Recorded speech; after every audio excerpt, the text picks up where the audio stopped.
দেখতে দোকানের মতো একদম পারফেক্ট না হলেও স্বাদে কিন্তু কোনো অংশেই কম নয়। তোমরা চাইলেই একবার বাড়িতে বানিয়ে ফেলতে পারো। রান্না করতে আমার বেশ লাগে, আর তার সঙ্গে সঙ্গে নতুন নতুন রেসিপি ট্রাই করতে তো আরোই ভালো লাগে।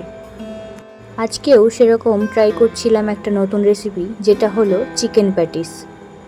আর এটা করতে আমি সাকসেসফুলও হয়েছি, আর তাই তোমাদের সঙ্গেও আমি ভিডিওটা শেয়ার করছি।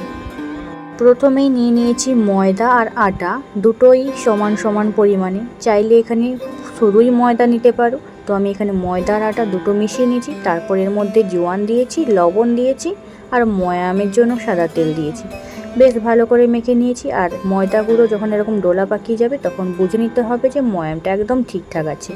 তারপর অল্প অল্প করে জল দিয়ে ভালো করে মেখে একটা বেশ মোটামুটি একটা শক্ত ডো বানিয়ে ফেলেছি। আর তারপরে এটাকে বেশ কিছুক্ষণ ধরে আমি ঢাকা দিয়ে রেখে দিয়েছিলাম। আপাতত এটা এখন রেস্টে থাকবে, এটার সঙ্গে আর কোনো কাজ নাই। চলো আমরা চিকেনের পুরটা বানিয়ে ফেলি। তো চিকেনের পুর বানানোর জন্য আমি নিয়েছি মিক্সির জার, আর তার মধ্যে নিয়ে নিয়েছি কিছু চিকেনের টুকরো, আর তার মধ্যে দিয়ে দিয়েছি একটা আস্ত পেঁয়াজ, যেটাকে ছোটো ছোটো করে কেটে, আর তার মধ্যে দিয়ে দিয়েছি আদা আর রসুন। তো সমস্ত কিছুকে আমি এখানে পেস্ট করে নিয়েছি। তারপরে এটাকে আমি কড়াইতে দিয়ে একটা পুর বানিয়ে নেব। তো কড়াইতে সাদা তেল আর তার মধ্যে অল্প কিছুটা সর্ষের তেল দুটো মিশিয়ে নিয়ে তার মধ্যে কিছু জিরে, গোটা জিরের ফোড়ন দিয়ে এবার এই চিকেনের পেস্টটাকে আমি দিয়ে দিলাম। এরপর এর মধ্যে মশলা যেমন হলুদ গুঁড়ো, তারপর গোলমরিচের গুঁড়ো, আর দিয়েছি এখানে গরম মশলা, আর দিয়েছি কাশ্মীরি মির্চি পাউডার। তো সব কিছু ভালো করে মিশিয়ে নিয়েছি। তারপর এখানে একটা সেদ্ধ করে রাখা আলু এর মধ্যে দিয়ে দিলাম। আলুগুলোকে খুন্তি দিয়ে ম্যাশ করে নিয়েছি, আর এখানে স্বাদ মতো লবণও দিয়ে দিয়েছি। তো ভালো করে মিশিয়ে নাড়াচাড়া করে নিলেই আমাদের চিকেনের পুরটা একদম রেডি হয়ে গেল। তো এখন এটাকে ঠান্ডা হওয়ার জন্য রেখে দেব। আর ওই দিকে যে এই ময়দা আটার ডোটাকে আমি রেস্টে রেখেছিলাম, তো এটাকে আবারও ভালো করে একটু মেখে নেব। আর তারপর যেরকম রুটি লুচি করা হয় সেরকমই লেচি কেটে নেব। আর লেচিটা রুটির মতোই একটু বড় রাখতে হবে। তো ভালো করে বেলে নিলাম, আর প্রত্যেকটা রুটি বেলে রেখে দিচ্ছি। এরপরে আবারও এর কাজ আছে। তো প্রথমেই আমি সমস্ত রুটিগুলোকে বেলে নিয়েছি, আর এই দিকে দেখো একটা বাটিতে করে অনেকখানি ময়দা নিয়ে তাতে সাদা তেল মিশিয়ে একটা বেশ ময়দার ঘোল বানিয়ে নিয়েছি। এরপর এই যে রুটিগুলো বেলে রেখেছিলাম এগুলোরই আমার কাজ, পরবর্তী স্টেপ এটা। তো একটা রুটি নিয়ে তার উপরে এই ময়দার ঘোলটা দিয়ে এর ওপর থেকে শুকনো ময়দা ছড়িয়ে নেব। তারপরে আবারও একটা এর উপরে রুটি বসিয়ে দেবো, আর এরকম প্রত্যেকটা রুটি দিতে থাকবো, আর ঘোলটা দিতে থাকবো, আর ময়দার গুঁড়ো দিতে থাকবো। এরকম করে সমস্তগুলো দিয়ে একদম একটা মোটা লেয়ার তৈরি করে নেব। আর তারপরে এটাকে আবারও বেলে নেব পাতলা করে। ভিডিওটা ভালো করে দেখতে থাকলে এবং আমার কথাগুলো ঠিকঠাক করে শুনতে থাকলে তোমরাও এটা করতে পারবে খুব ইজিলিভাবে। তো দেখতেই পাচ্ছ আমি এটাকে বেলে নিয়েছি অনেকটাই বড় করে। এরপর বেলে নেওয়ার পরে এটাকে আবার রোল করে নেব।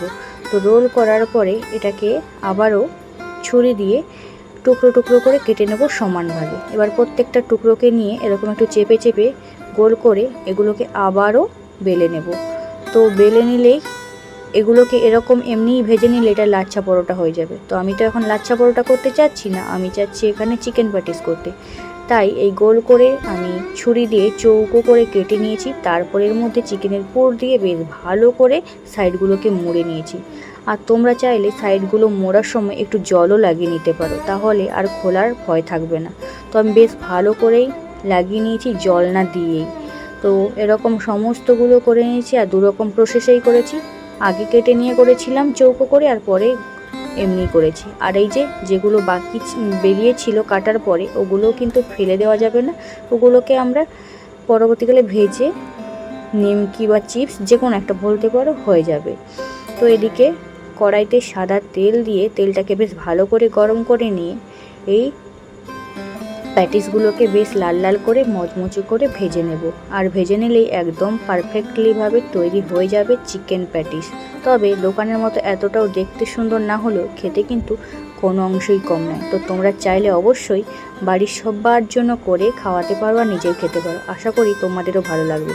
আর শেষে এই যে যেগুলো বেশি ছিল সেগুলোকেও ভেজে নিলাম। তো এগুলো এখন হয়ে গেল নিমকি। মাঝে মধ্যেই হালকা খিদে পেলে এরকম নিমকি দিয়েই কাজ চালিয়ে নেওয়া যায়, কি বলো তোমরা?